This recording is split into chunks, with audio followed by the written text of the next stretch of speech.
نشریه کافکاسک پست روز 21 مارس از انجام تفتیش پیشکی پرونده باز یک دانشجوی تاجیکستانی دانشگاه فدرالی قفقاز شمالی در شهر ستاوروپول روسیه خبر داد. بابایف به آن ایبدار می شود که درباره عقیده های افراطی داشتن و دیگران را از جمله خود او را برای فعالیت های تروریستی جلب کردن یک دانشجوی دیگر تاجیکستانی این دانشگاه اقبال جان شمشودینوف می دانست، ولی به مقامات خبر نداد. بنا به فرضیه تفتیشات شمشودینوف که زاده نویه بادکند قرقیزستان ولی شهروند تاجیکستان بوده است و سال 2021 در روسیه با جرم تروریسم به 10 سال زندان محکوم شد، سال 2020 بابایف را تشویق کرده است که به فعالیت‌های تروریستی بپیوندد و به سوریه برود. با ترجم بابایف این پیشنهاد را رد کرده است، ولی حالا او را به آن ایبدار میکنند که چرا به مقامات درباره دعوت‌های شمشودینوف خبر نداد. گفته می شود که شمشودینوف هم در صحبت‌های روبرو و هم از طریق اینترنت بابایف را برای همراه شدن به گروه‌های تروریستی تشویق میکرد. پرونده با ترجم بابایف را الکی به دادگاه سپردند. نظر خود او دسترس نیست. بر اساس ماده 205 قسم 6 کودکس جنایتی روسیه برای خبر ندادن به مقامات درباره شخصی که به جنایت تیاری می‌بیند همچون جزا جریمه به مبلغ تا 100,000 روبل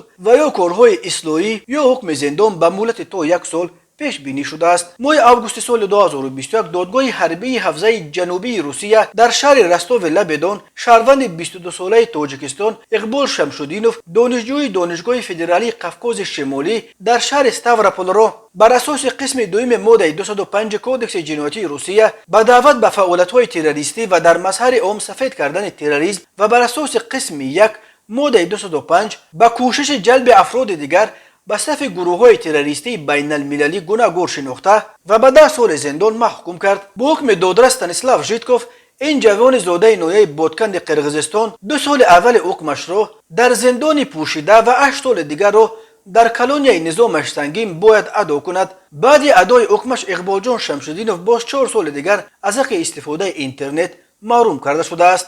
ولی این بار اول نیست که شهروندان تاجیکستان در روسیه با اتهام مربوط به تروریسم دستگیر میشوند. 2 سال پیش گزارش شده بود که تنها توسط همکاری مقامات تاجیکستان و روسیه بیش از 100 شهروند تاجیکستان در روسیه با گمان هواداری یا پیروی به سازمان‌های تروریستی بازداشت شدند. مقامات تاجیکستان میگویند در سالهای اخیر بیش از 2000 نفر از زادگان این کشور به دام فریب گروه‌های تروریستی افتاده به کشورهای جنگ زده خاور میانه رفتند. داستانی کل تاجیکستان یوسف رحمان گفته بود که 80% این جنگجویان تاجیک محض هنگام در مهاجرت کاری در روسیه قرار داشتنشان به عقیده‌های افراطی و تروریستی گراییدند.